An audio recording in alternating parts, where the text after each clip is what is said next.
गांव के बिल्कुल किनारे, जहां मिट्टी का रास्ता धीरे धीरे खेतों में बदल जाता था, वहीं एक पुराना सा झोपड़ा खड़ा था। झोपड़ा इतना साधारण कि दूर से देखने पर लगता मानो मिट्टी की दीवारें बस हवा के भरोसे टिकी हों। उसी झोपड़ी में रहता था मंगरू कुम्हार। मंगरू गरीब था पर मेहनती था। उसका शरीर दुबला पतला, चेहरा सांवला, आंखों में मासूमियत। उसके हाथ हमेशा मिट्टी से सने रहते। वही मिट्टी उसके जीवन का सहारा थी, वही उसकी रोजी रोटी। उसके साथ रहती थी उसकी बूढ़ी माँ। माँ की कमर झुक चुकी थी, बाल पूरे सफेद, आंखें धुंधली, पर बेटी के लिए दुआएं हमेशा साफ और सच्ची। सुबह होते ही माँ खांसते हुए उठती। मंगरू बेटा, सूरज निकल आया है। देख, आंगन में कितनी धूप फैल गई है। काम पर नहीं जाना क्या? हाट का दिन है आज। देर करेगा तो अच्छी जगह नहीं मिलेगी बैठने को। हाँ अम्मा, जाता हूँ। बस हाथ मुंह धोकर निकलता हूँ। आज हाट में ज़्यादा घड़े बेचने हैं। अगर सब बिक गए ना तो घर के लिए थोड़ा अनाज भी ले आऊँगा, और तेरे लिए गुड़ भी। वो तालाब के किनारे से चिकनी मिट्टी लाता, चाक पर बैठता, चाक घूमता और मिट्टी से घड़ा, सुराही, दिया आकार लेने लगते। माँ दूर बैठी देखती और कहती, बेटा, तेरे हाथ में तो सचमुच जादू है। जब तू इस सूखी मिट्टी को छूता है ना, तो ये भी जैसे मुस्कुरा उठती है। बस ऊपर वाला तेरी किस्मत में भी थोड़ा रंग भर दे। तेरी मेहनत का फल तुझे ज़रूर मिले, यही दुआ करती हूँ मैं हर रोज़। अम्मा, रंग तो है हमारी जिंदगी में। देखो ना, ये मिट्टी कैसे रंग बदलती है। अभी तो साधारण सी लगती है, लेकिन जब चाक पर घूमती है तो घड़ा बन जाती है, फिर आग में तपकर और निखर जाती है। शायद हमारी किस्मत भी ऐसी ही हो। अभी सादी दिखती है, पर एक दिन मेहनत की आंच में तपकर जरूर चमकेगी। पर सच्चाई ये थी कि घर में कभी भरपेट खाना नहीं बनता था। कई रातें सिर्फ नमक रोटी पर गुजरती। फिर भी मंगरू खुश रहता, क्योंकि उसे लगता जब तक माँ साथ है वो अकेला नहीं। एक दिन गांव के पंडित जी आए। अरे मंगरू, अब तू जवान हो गया है, दिन रात मेहनत करता है, घर की जिम्मेदारी उठाता है। अब तेरी शादी कर देनी चाहिए। घर में बहू आएगी तो रौनक बढ़ेगी, तेरी अम्मा को भी सहारा मिलेगा। सच कह रहे हो पंडित जी? क्या सचमुच अब मेरे मंगरू के घर भी शहनाई बजेगी? मैं तो बरसों से यही सपना देख रही हूँ कि आंगन में एक बहू आए, घर में हंसी गूंजे। हाँ, क्यों नहीं। पास के गांव में एक सीधी साधी लड़की है, नाम है सरस्वती। गरीब जरूर है पर बहुत संस्कारी है। घर का काम जानती है, बड़ों की इज्जत करती है। ऐसी बहू मिले तो घर स्वर्ग बन जाता है। मैंने सोचा तेरे मंगरू के लिए वही ठीक रहेगी। कुछ ही दिनों में सादी सी शादी हुई। न बैंड न बाजा, बस गांव के लोग, 2-4 दीपक और सच्ची दुआएं। सरस्वती बहुत मेहनती थी। वो घर संभालती, मंगरू के साथ मिट्टी भी गूंथती। धीरे धीरे घर में थोड़ी रौनक आने लगी। झोपड़ी साफ रहने लगी, दीवारों पर गोबर मिट्टी से लिपाई होती। मंगरू पहले से ज्यादा घड़े बनाने लगा।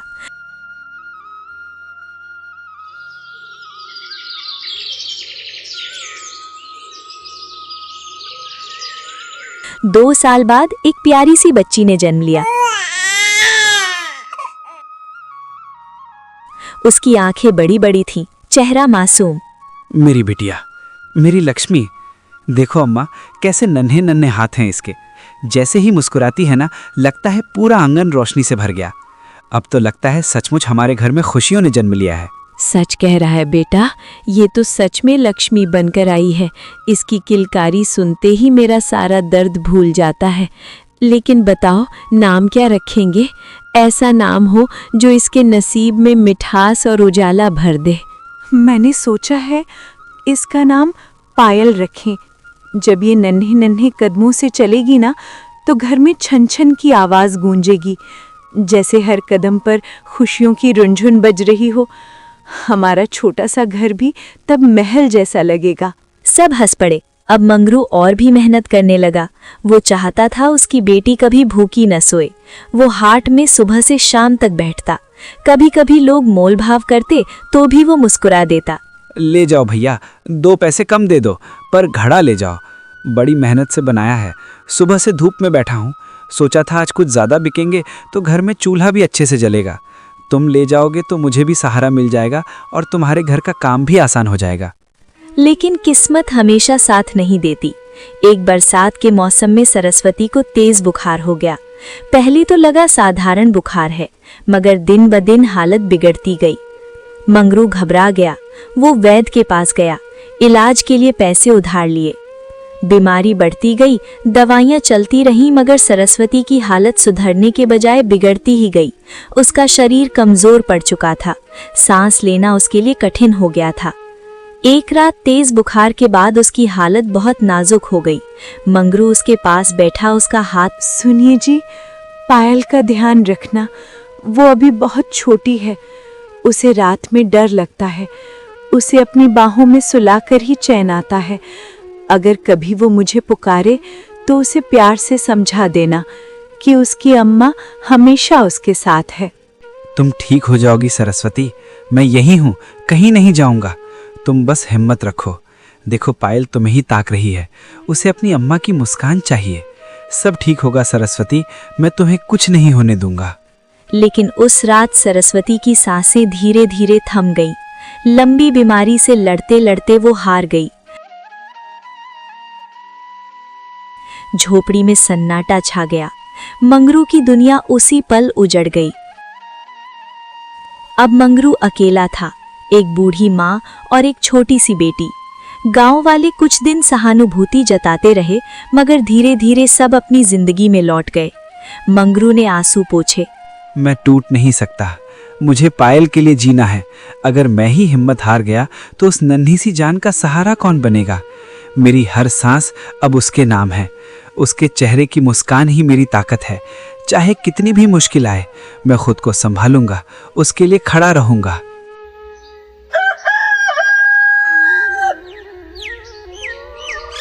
वो पहले से दोगुनी मेहनत करने लगा, लेकिन बीमारी में जो थोड़ा बहुत पैसा था वो खत्म हो चुका था। ऊपर से कुछ पैसे उधार भी ले रखे थे पत्नी के इलाज के लिए।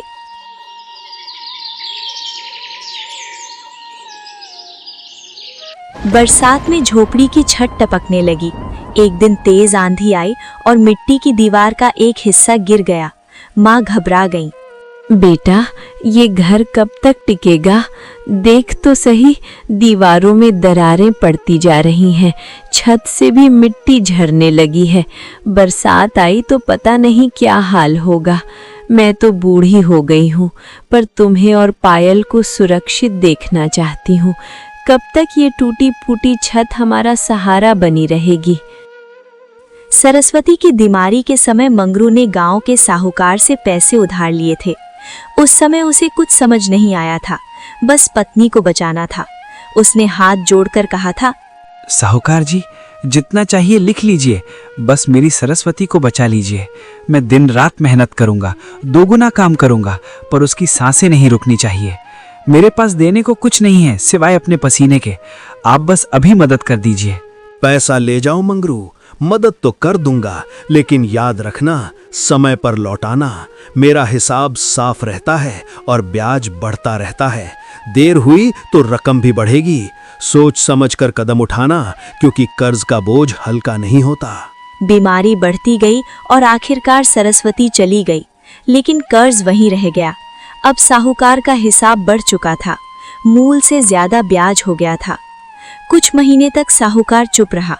फिर एक दिन वो 2 आदमियों के साथ मंगरू की झोपड़ी पर आ पहुंचा। मंगरू, ओ मंगरू, किधर है? बाहर निकल, कब तक छुपेगा? आज हिसाब साफ करने आया हूं मैं। मंगरू बाहर आया, सिर झुका हुआ था। जी साहूकार जी, बाहर ही हूँ। आपकी आवाज़ सुनते ही आ गया। गलती हो गई जो अभी तक रकम नहीं चुका पाया। गलती?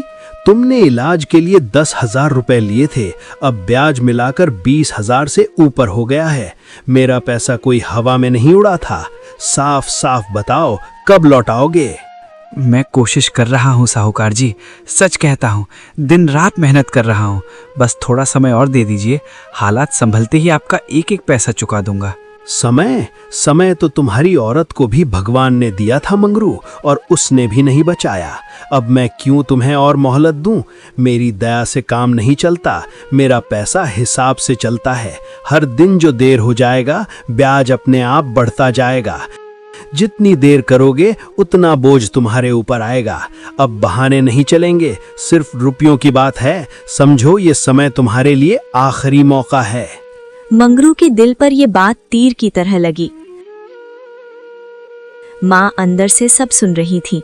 पायल कोने में खड़ी थी। मंगरू ने हाथ जोड़ दिए। मेरे पास अभी कुछ नहीं है साहूकार जी, लेकिन मैं मेहनत करूंगा, दिन रात खड़ा रहूंगा, घड़े बनाऊंगा, हाट में बैठूंगा, एक एक पैसा आपको जरूर चुका दूंगा। मेरा घर, मेरी मेहनत, मेरी इज्जत सब इस कर्ज के लिए है। मेहनत? तेरी मिट्टी के घड़ों से मेरा कर्ज नहीं उतरेगा मंगरू। ये भावनाएं और बातें मेरे काम नहीं आएंगी। अगर पैसे नहीं दे सकता तो इस झोपड़ी को अभी खाली कर दो। मैं और इंतजार नहीं करूंगा। और हाँ, याद रखो, समय बीतने पर ब्याज और बढ़ेगा। माँ कांपती हुई बाहर आई। साहूकार जी, ये हमारा आखिरी सहारा है। बस यही घर है जहां हमने अपने दुख सुख बांटे हैं। हमारी मदद कीजिए, हमें मत निकालो, हम बहुत परेशान हैं। 3 दिन का समय देता हूँ, या तो पैसा चुका दो या ये घर मेरा। समझ लो मंगरू, मैं कोई इंसान नहीं, हिसाब का आदमी हूँ। समय बीत गया तो फिर कोई दया नहीं होगी। वो चला गया। झोपड़ी में सन्नाटा छा गया। माँ रोते हुए बोली, बेटा, अब हम कहाँ जाएंगे? यही घर तो हमारा सब कुछ है। हमारी यादें, हमारी खुशियाँ, हमारी उम्मीदें सब यहीं बसी हैं। अगर ये भी चला गया तो हमें कहीं ठिकाना नहीं मिलेगा। कहाँ छुपेंगे हम? कहाँ रहेंगे? क्या हम सड़क पर सोएंगे? मेरे बेटे, तुम्हारे और पायल के लिए अब बस यही जगह बची है। बाबा, वो अंकल हमारा घर क्यों ले रहे हैं? हमने तो अपने हाथों से इसे सजाया है, अपनी मेहनत और प्यार से इसे बनाया है। हम सब ने कोशिश की कि घर में खुशियां रहें, लेकिन फिर भी क्या हमारी मेहनत बेकार हो जाएगी? क्या हम अब कहीं नहीं रह पाएंगे? कोई हमारा घर नहीं लेगा जब तक मैं जिंदा हूँ।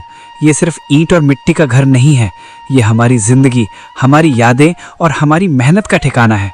मैं अपनी जान लगा दूं, मेहनत करके भी इसे बचाऊंगा, चाहे कितनी भी मुश्किलें आएं। साहूकार या कोई भी आदमी इसे हमसे छीन नहीं सकता।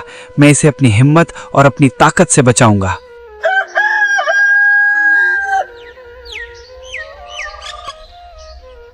तीन दिन बाद साहूकार फिर आया। लाया पैसा मंगरू, अपने कर्ज का हिसाब क्यों नहीं चुकता? साहूकार जी, पैसा अभी नहीं है, पर मैं मेहनत कर रहा हूँ, जल्द ही चुका दूंगा। बस थोड़ी और मोहलत दे दीजिए। तो ये घर अब मेरा है, शाम तक खाली कर दो। समझ गए? अब बहाने नहीं चलेंगे। जो दिन बीत गया उसका हिसाब अब और बढ़ गया है। मैं किसी के रोने धोने से नहीं रुकता। उसने अपने आदमियों से कहकर कुछ ही घंटों में झोपड़ी खाली करवा ली। गरीब मंगरू सिवाय तड़पने के कुछ भी न कर सका। मंगरू ने एक बार झोपड़ी की दीवारों को देखा। यहीं उसकी शादी हुई थी, यहीं पायल ने पहली बार चलना सीखा था, यहीं सरस्वती ने आखिरी सांस ली थी। उसने आंखें बंद की, फिर दृढ़ आवाज में कहा, घर दीवारों से नहीं बनता साहूकार जी, हिम्मत और जज्बे से बनता है। ये सिर्फ ईंट और मिट्टी की दीवारें हैं, तुम ले जाओ, लेकिन मेरा हौसला, मेरी मेहनत और मेरे परिवार का प्यार तुम कभी नहीं ले सकते। ये घर हमारी यादों और हमारी जिंदगानी का हिस्सा है और उसे कोई छीन नहीं सकता। साहूकार तिरस्कार से हंसता हुआ चला गया।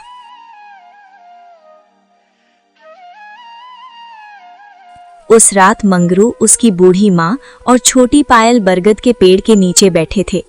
झोपड़ी अब साहूकार की हो चुकी थी। उनके पास बस कुछ बर्तन, एक पुरानी चादर और यादों का बोझ था। आसमान में काले बादल घिराए, हवा धीरे धीरे तेज होने लगी, पत्तियां सरसराने लगी। माँ ने घबराकर पूछा, बेटा, लगता है बारिश आने वाली है। आकाश में बादलों की मोटी परत छा गई है, हवा भी तेज चल रही है, सावधान रहना। हाँ माँ, पर हम यहीं रहेंगे।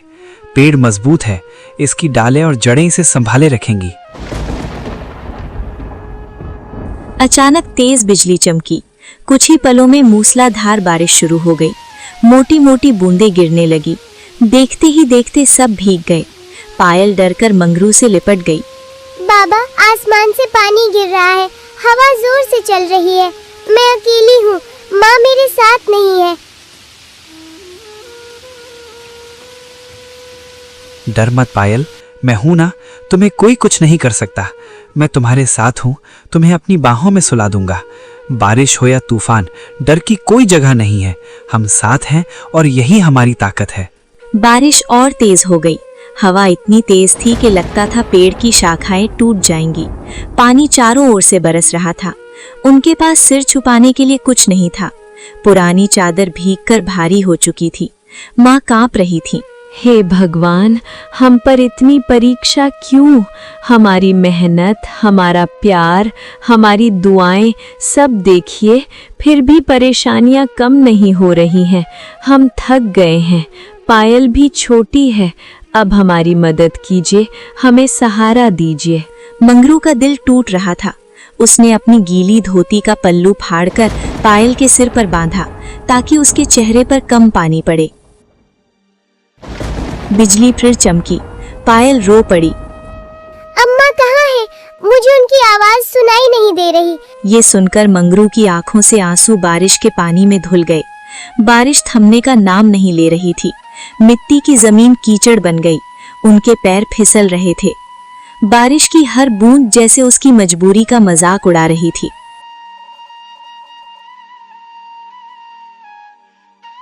काफी देर बाद बारिश थोड़ी धीमी हुई। हवा अब भी चल रही थी। तीनों भीगे, थके और कांपते हुए पेड़ की मोटी जड़ के पास बैठ गए। उस रात उन्होंने खुली बारिश के नीचे भीगी जमीन पर बैठकर रात काटी। मंगरू सोया नहीं, वो बस पेड़ की मजबूत शाखाओं को देखता रहा। हर गरजती बिजली के साथ उसके अंदर एक नया संकल्प जन्म ले रहा था।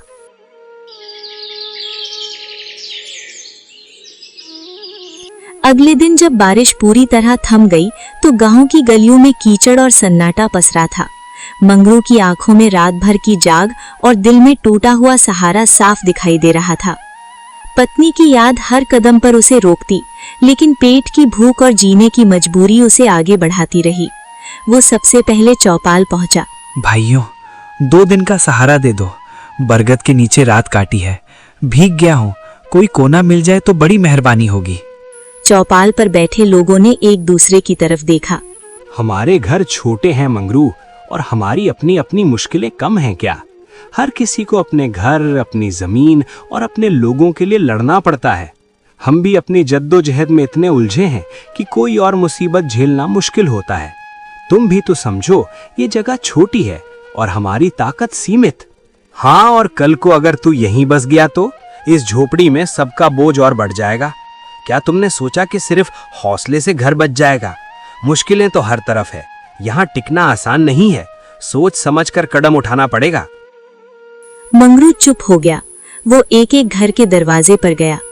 किसी ने दरवाजा आधा खोलकर ही मना कर दिया। किसी ने साफ कह दिया, हमें माफ कर दो। शाम तक उसके पैरों में जान नहीं बची। उम्मीद का आखिरी सहारा भी टूट चुका था। धीरे धीरे चलते हुए वो फिर उसी पुराने बरगद के पेड़ के पास आ पहुंचा। पेड़ की जड़ों में अब भी नमी थी। पत्तों से टप टप पानी गिर रहा था। मंगरू कुछ देर खामोश खड़ा रहा। फिर उसने चारों तरफ देखा। न कोई अपना, न कोई सहारा। उसने गहरी सांस ली और खुद से कहा, जब इंसान साथ नहीं देता तो पेड़ ही सही, यही मेरा आसरा होगा। मैं यहीं घर बनाऊंगा, चाहे जैसे भी। उसकी आंखों में इस बार आंसू नहीं थे, बल्कि एक अजीब सा निश्चय था। उसने पेड़ की मजबूत शाखाओं को देखा। अगर ऊपर टहनियों पर लकड़ी बांध दूं, पत्तों से ढक दूं, तो बारिश से बच सकता हूँ। गांव ने उसे ठुकरा दिया था, लेकिन उस बरगद ने उसे छांव दी थी। और उसी क्षण उसने ठान लिया, अब वो किसी के दरवाजे पर नहीं जाएगा। अपनी मेहनत से उसी बरगद पर अपना छोटा सा घर बनाएगा। यहीं से उसके संघर्ष की नई शुरुआत होने वाली थी। माँ पास सूखी लकड़ियां सुलगाने की कोशिश कर रही थी। कहाँ गया था बेटा? क्या कहीं सहारा मिला, कोई मदद करने वाला मिला? माँ, किसी ने मदद नहीं की। हर कोई बस अपनी ही दुनिया में उलझा था। किसी ने हमारा दर्द नहीं समझा। मैं जानती थी लोग सिर्फ बातों में अपने होते हैं, असली समय पर हाथ नहीं बढ़ाते। माँ, अब मैं किसी के दरवाजे नहीं जाऊंगा। अब मैं अपनी मेहनत और हिम्मत से सब कुछ करूंगा। किसी की दया पर उम्मीद नहीं रखूंगा। तो फिर क्या करेगा बेटा? अब तुमने क्या सोच लिया है? मैं बरगद के पेड़ पर घर बनाऊंगा माँ। वहीं हम सुरक्षित रहेंगे। कोई साहूकार, कोई डर, कोई परेशानियां हमें वहां नहीं छू सकेंगी। मेरा हौसला और मेहनत हमारा घर बचाएंगे। क्या कहा तूने? पेड़ पर घर? ऐसा कैसे संभव है बेटा? ये तो सपना जैसा है। हाँ माँ, उसी पेड़ पर। उसकी शाखाएं मजबूत हैं और जड़ें इतनी गहरी कि तूफान भी हिला न पाए। ऊपर मैं एक छोटा सा आसरा बना लूंगा। पायल और आप दोनों सुरक्षित रहेंगी। बारिश से भी बचेंगे। कोई बोझ नहीं होगा। बस हम अपने दम पर रहेंगे। लोग क्या कहेंगे बेटा? पेड़ पर कोई घर बनाता है भला? लोग हंसेंगे, बातें बनाएंगे। माँ, जब लोगों ने हमें ठुकरा दिया तो उनके कहने का क्या डर? अब मैं किसी की नजर या टिप्पणी से नहीं डरूंगा। मैंने ठान लिया है, मैं पेड़ पर घर बनाकर रहूंगा और कोई हमें डरा नहीं पाएगा। माँ ने बेटे का चेहरा गौर से देखा। वही चेहरा जो कभी मासूम था, अब हालात ने उसे कठोर बना दिया था। अगर तूने ठान लिया है तो मैं तेरा साथ दूंगी। भले लोग हंसे, पर मेरा बेटा हार नहीं मानेगा। कुछ पल बाद माँ ने गहरी सांस ली। मंगरू की आंखें नम हो गईं, लेकिन इस बार वो कमजोरी के आंसू नहीं थे।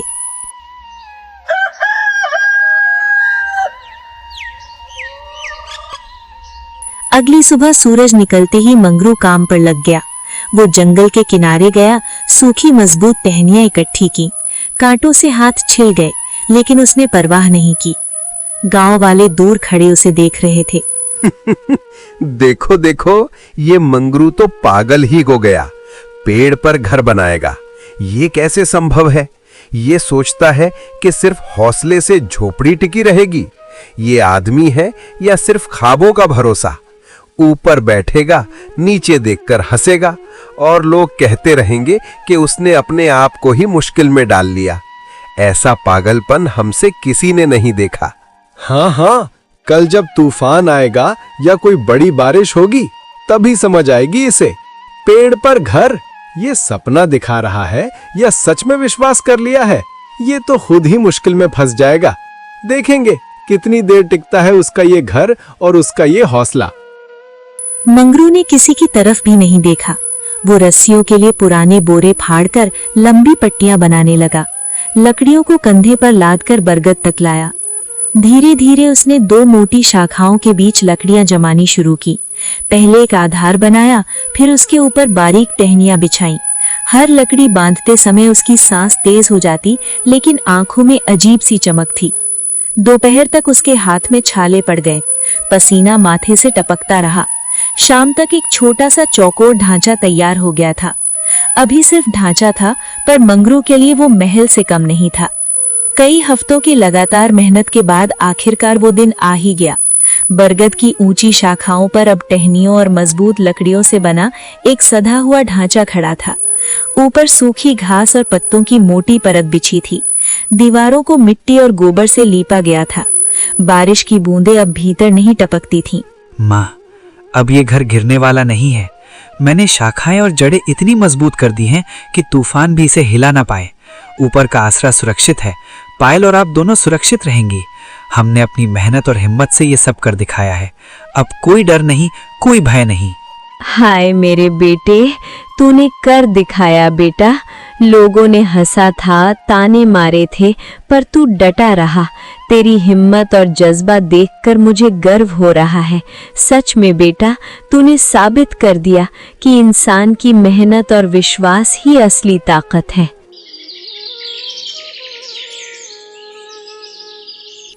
धीरे धीरे गांव में चर्चा फैल गई। सुना क्या? मंगरू ने सच में पेड़ पर घर बना लिया है। पहले लोग हंसते थे, ताने मारते थे, कहते थे कि ये पागलपन है, पर अब देखो घर कितना मजबूत है। पिछले हफ्ते की तेज हवा में भी 1 इंच नहीं हिला। सच में हिम्मत और मेहनत का यही नाम है। अगर जज्बा और धैर्य हो तो कोई मुश्किल बड़ी नहीं होती। और मंगरू ने ये साबित कर दिया कि इंसान अपने हौसले से सब कुछ कर सकता है। कुछ बच्चे रोज शाम को उसे देखने आते, कुछ औरतें दूर से खड़े होकर कहती, हाँ गरीब जरूर है पर दिल का पक्का है। उसने अपनी मेहनत और जज्बे से सबको दिखा दिया कि दौलत से नहीं, हिम्मत और इरादों से ही काम बनता है। मंगरू ने साबित कर दिया कि इंसान अपने जज्बे और प्यार से किसी भी मुश्किल को पार कर सकता है। यही असली ताकत है। मंगरू ने किसी से शिकायत नहीं की, किसी पर गुस्सा नहीं किया, बस चुपचाप अपनी माँ के साथ उस छोटे से घर में रहने लगा। लेकिन हर कहानी में जब मेहनत की रोशनी फैलती है तो कहीं न कहीं लालच की छाया भी जन्म लेती है। गांव के साहूकार तक भी एक खबर पहुंच गई। वो अपनी हवेली के आंगन में बैठा था जब एक आदमी ने आकर कहा, साहूकार जी, वो मंगरू जिसने आपसे मदद मांगी थी, उसने अपने दम पर पेड़ पर घर बना लिया है। पहले लोग हंसते थे, ताने मारते थे, पर अब हर कोई उसकी तारीफ कर रहा है। पेड़ पर? क्या सच में? जी साहूकार जी, सच में।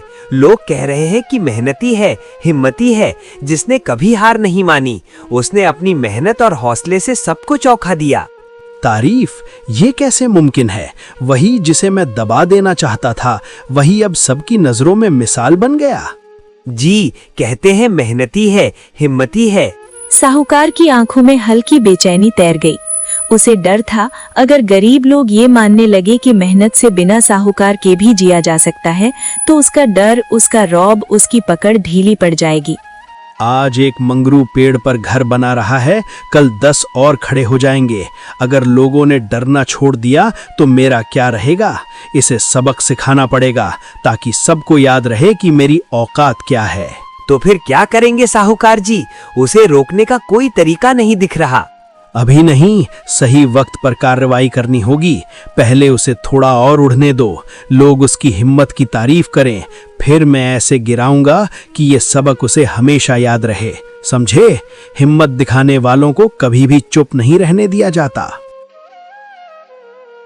उधर बरगद की ऊंचाई पर बैठा मंगरू अपनी माँ के साथ पहली बार चैन की नींद सो रहा था। उसे क्या पता था कि उसकी मेहनत अब किसी की आंखों में चुभने लगी है। बरगद की शाखाएं हवा में हिल रही थीं, जैसे आने वाले तूफान की आहट दे रही थीं। उस रात आसमान बिल्कुल शांत था।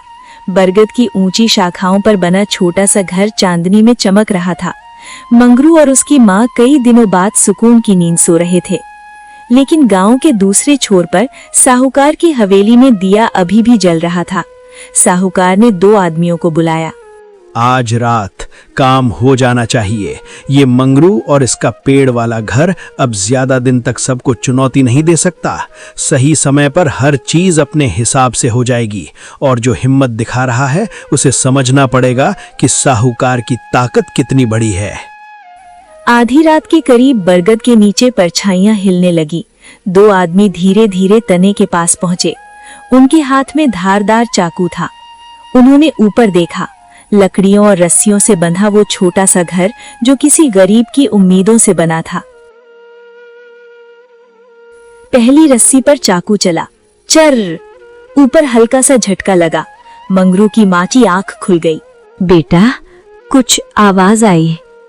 मंगरू उठ बैठा। उसने नीचे झांका। अंधेरे में 2 साए दिखाई दिए। दूसरी रस्सी कटने लगी। मंगरू बिना सोचे समझे नीचे उतरने लगा। हाथ फिसल रहे थे, दिल तेज धड़क रहा था। जैसे ही वो जमीन पर पहुंचा, उसने जोर से आवाज लगाई। कौन है वहाँ? क्यों काट रहे थे रस्सियां? दोनों आदमी घबरा गए। एक भागने लगा, दूसरा लड़खड़ा गया। क्या घर को गिराने आए हो? बताओ, क्या सोचकर ये काम कर रहे हो? हमें छोड़ दो, हम खुद कुछ नहीं कर सकते। हमें भेजा गया है, मजबूर हैं। किसने भेजा तुम्हें? नाम दो, मैं जानना चाहता हूँ कि किसने हमारे मेहनत और हमारी सुरक्षा के खिलाफ हाथ बढ़ाया। साहूकार ने भेजा। उसने ही कहा था कि रात में आकर रस्सियां काट दो ताकि पेड़ वाला घर अपने आप गिर जाए। हम तो बस उसका हुक्म मान रहे थे। हमें छोड़ दो। क्या हुआ बेटा? इतनी हलचल क्यों है? तू ठीक तो है ना? मेरा दिल घबरा रहा है। साफ साफ बता, क्या बात है? माँ, अब ये सीधी लड़ाई नहीं है। सामने से आकर कोई कुछ नहीं कह रहा, पीछे से वार कर रहे हैं। हमें अब और सावधान रहना होगा। ये सिर्फ घर बचाने की बात नहीं, हमारे हौसले को तोड़ने की कोशिश है। संभल कर पर डटे हुए। उस रात उसने फिर से हर गांठ को कस कर बांधा। हाथ कांप रहे थे, लेकिन मन पहले से ज्यादा मजबूत था। बरगद की शाखाएं हवा में हिल रही थीं, जैसे गवाह हों कि अब ये सिर्फ घर की लड़ाई नहीं, सम्मान की लड़ाई है। दूर हवेली की छत पर खड़ा साहूकार अंधेरे में पेड़ की ओर देख रहा था। उसे लगा था आज एक गरीब डर जाएगा, लेकिन उसे क्या पता था आज एक गरीब जाग गया है।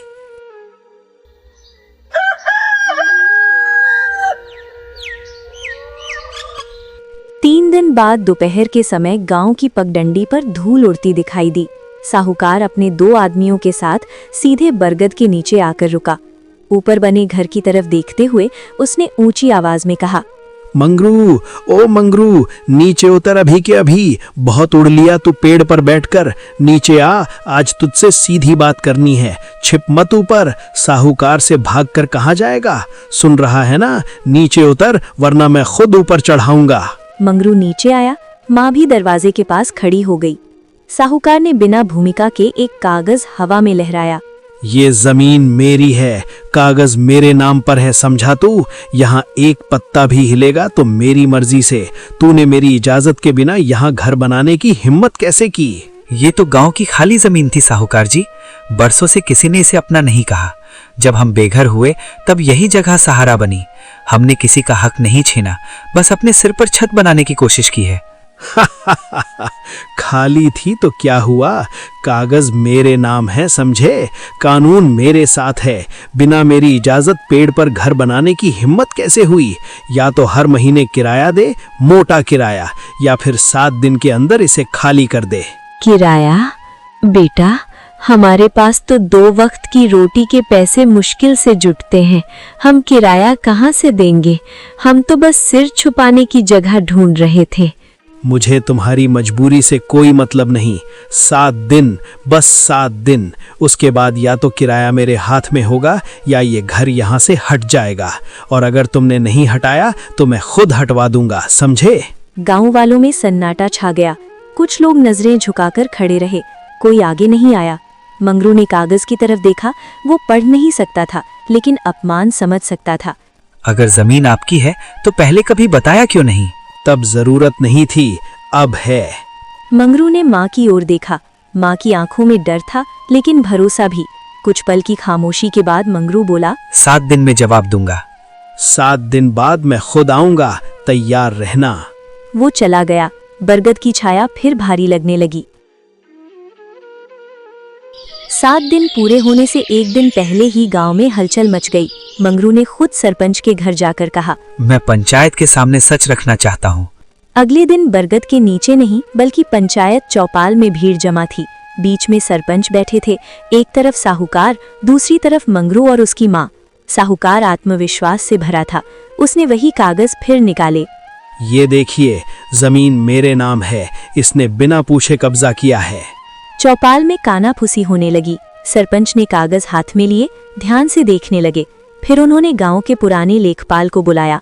लेखपाल ने कागज पलटा, मुहरें देखी, तारीख देखी।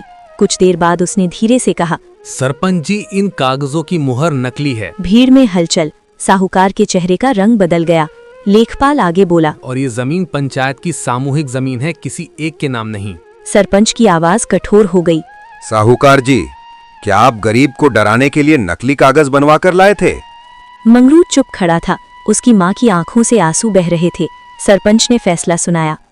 पहला, बरगद की जमीन पंचायत की है। मंगरू ने कोई गैर कानूनी काम नहीं किया। दूसरा, नकली कागज बनवाना अपराध है, साहूकार को चेतावनी दी जाती है। तीसरा, मंगरू के परिवार पर जो पुराना कर्ज है उसे लौटाने के लिए पंचायत 1 साल का समय देती है। इस दौरान कोई दबाव नहीं डाला जाएगा। भीड़ में तालियों जैसी आवाज गूंज उठी। मंगरू ने पहली बार सिर ऊंचा करके साहूकार की ओर देखा। उसकी आंखों में घमंड नहीं था, बस सम्मान था। साहूकार बिना कुछ कहे उठकर चला गया। बरगद की शाखाओं पर हवा चल रही थी। आज वो पेड़ सिर्फ आश्रय नहीं था, न्याय का प्रतीक बन गया था। बेटा, सच देर से सही जीतता जरूर है। अब मैं ये घर सिर्फ अपने लिए नहीं, हर उस इंसान के लिए मजबूत बनाऊंगा जिसे कभी डराया गया हो। पंचायत के फैसले के बाद जैसे हवा ही बदल गई। जो लोग पहले दूर खड़े देखते थे अब पास आकर कहते, मंगरू तुम्हारा पेड़ वाला घर तो अनोखा है। धीरे धीरे उसकी चर्चा सिर्फ गांव तक सीमित नहीं रही, पास के कस्बे में बात पहुंची, फिर शहर तक। शहर में लोग ऐसे घरों को ट्री हाउस कहते थे, पेड़ों पर बने खूबसूरत घर जहां लोग सुकून ढूंढने आते हैं। एक दिन 2 शहर के युवक मोटरसाइकिल से आए, ऊपर बने घर को देखकर बोले, यही है वो जगह, कमाल है, पेड़ पर बना हुआ घर, इतना सुंदर और मजबूत। क्या हम एक रात यहाँ रुक सकते हैं? बस एक रात का अनुभव लेना चाहते हैं। रुकना? यहाँ पेड़ पर? अब सच में ठहरना चाहते हैं? हाँ क्यों नहीं, हम पैसे देंगे। हमें शहर में ऐसा कुछ देखने को नहीं मिलता। आपकी मेहनत की बहुत चर्चा सुनी है, सोचा खुद आकर देखें, और अगर आप इजाजत दें तो एक रात यहाँ रहकर इस जगह का मजा लें। मंगरू ने माँ की तरफ देखा। माँ की उम्मीद थी। उस दिन पहली बार उसके घर में मेहमान ठहरे। रात को हवा में झूलता बरगद, ऊपर खुला आसमान, पत्तों की सरसराहट, शहर वालों को वो सुकून मिला जो उन्हें पक्के मकानों में नहीं मिलता था। अगले हफ्ते फिर लोग आए, फिर और लोग। किसी ने शहर में जाकर बताया, एक गांव में असली ट्री हाउस है। धीरे धीरे वो जगह मशहूर होने लगी। मंगरू ने घर को और मजबूत बनाया, बांस की सीढ़ी लगाई, अंदर छोटी सी खिड़की बनाई। जो लोग ठहरते कहते, यहाँ तो मन शांत हो जाता है। हर महीने थोड़े थोड़े पैसे जमा होने लगे। मंगरू ने सबसे पहले क्या किया, वो सीधे साहूकार के घर गया। दरवाजे पर खड़े होकर बोला, ये आपके कर्ज के पैसे हैं, पूरा हिसाब एक एक पाई जोड़ कर लाया हूँ। जितना लिया था उतना ही नहीं, ब्याज समेत सब चुका दिया है। अब से हमारे बीच कोई उधार नहीं रहा। साहूकार जी, आज से हम आपके कर्ज से आजाद हैं। साहूकार ने चुपचाप पैसे लिए। आज उसकी आवाज में वो पुराना रौब नहीं था। मंगरू मुड़ा तो उसके कदम हल्के थे। आज वो किसी का कर्जदार नहीं था। समय बीतता गया। बरगद का घर अब सिर्फ आश्रय नहीं, एक पहचान बन चुका था। मंगरू ने पास में 2 और छोटे ट्री हाउस बना दिए। गांव के 2 लड़कों को काम दे दिया। माँ अब मुस्कुराते हुए कहती, देखा बेटा, जिस पेड़ को लोग पागलपन कहते थे, जिस पर घर बनाने की बात सुनकर सब हंसते थे, उसी ने हमारी जिंदगी बदल दी। वही हमारा सहारा बना, वही हमारी इज्जत लौटाने का कारण बना। लोग ताने मारते रहे, पर उसी पेड़ ने हमें सिर उठाकर जीना सिखा दिया। मंगरू शाम को ऊपर बैठकर सूरज ढलते देखता। वही बरगद, वही हवा, लेकिन जिंदगी बदल चुकी थी। अब उसमें डर नहीं था, सिर्फ मेहनत पर विश्वास था। उसने मन ही मन कहा, जिसे लोग मजाक समझें, अगर उस पर यकीन हो तो वही एक दिन पहचान बन जाता है। बरगद की शाखाएं धीरे धीरे हिल रही थीं, जैसे उसकी जीत पर आशीर्वाद दे रही हों।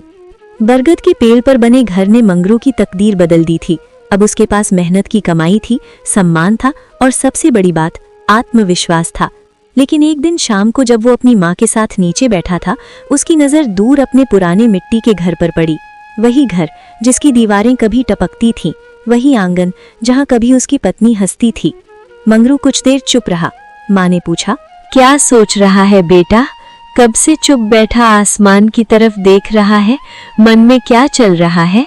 माँ, पेड़ ने हमें मुश्किल वक्त में सहारा दिया, हमें संभाला, गिरने नहीं दिया।